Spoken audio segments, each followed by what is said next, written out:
President Trump says that he wants to resume nuclear weapons testing after more than a 30-year pause. Joining us right now is retired U.S. Navy Admiral James Stylianides. He's a former NATO Supreme Allied Commander and now Global Affairs Vice Chairman at Carlyle Group and a board chair with the Rockefeller Foundation. His latest book, The Restless Wave, is now out in paperback. Good morning to you, sir.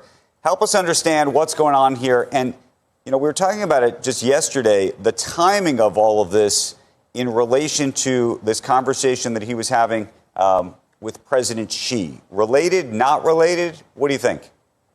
I don't think related, Andrew. And, you know, three different things here. A nuclear weapon, everyone knows what that is, goes off, mushroom cloud, Nagasaki, Hiroshima, devastating. Then there is nuclear power, which is electricity generated by nuclear capability. That's benign generally and is part of what Putin has been talking about. Nuclear powered torpedoes, nuclear powered cruise missiles. Third thing, nuclear testing. That is detonating a nuclear weapon. You're correct. The United States hasn't done that since the early 1990s. Neither has Russia, neither has China.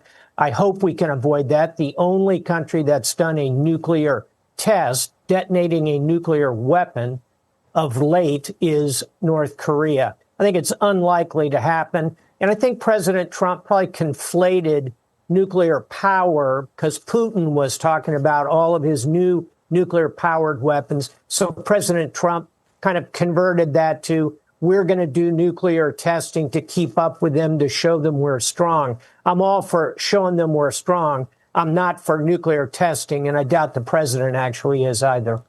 Do we need to show them that we're strong, or do they know that we're strong? I think a bit of both. They're certainly aware that we have the preeminent military force in the world. Our budget is triple that of China. It's 4 times, maybe 5 times that of Russia. And it's a highly blooded armed force because of 20 years in the forever wars, a lot of combat experience. They know all that. On the other hand, Andrew, yes, we have to continually demonstrate to our opponents that we have that capability. Hopefully you do it without nuclear testing, without actually attacking other countries. You do it in tests and exercises, working with your allies. When necessary, right. You use actual force, like the president did against Iran. What do these tests look like? It is, if you were going to do one, you could do an underground version. That's what North Korea ostensibly did. You can do an above ground, but it creates a messy radiation cloud, obviously. You do it in remote test sites. And I think these days the propensity to go find a place where you can detonate a nuclear weapon is quite low. So I wouldn't overstress this as a realistic possibility at this point, fortunately. How do you think the relationship between President Trump and President Putin is emerging or shifting? Is it? It is. And I think it is shifting to the detriment of President Putin. And that's because President Trump has reached out on a number of occasions, including the red carpet ride he gave him up in Alaska at the putative summit a few weeks ago, really. And all that seems to look like disrespect to President Trump because Putin is not shifting his position at all. He's continuing maximalist demands in Ukraine. And I think President Trump is beginning to see that President Putin is indeed an extremely malevolent actor in the international system. We got to go, but I got to ask a different question. I have been watching a film called House of Dynamite. Have you seen this film? I have. It's pretty good. Catherine Bigelow is the director. Noah Oppenheimer wrote it.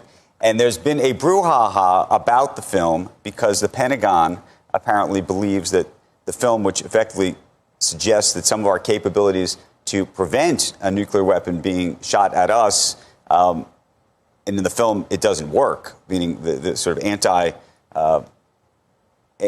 anti-nuclear capabilities to sort of take something down doesn't work. And they say that that is just not true. What do you make of that?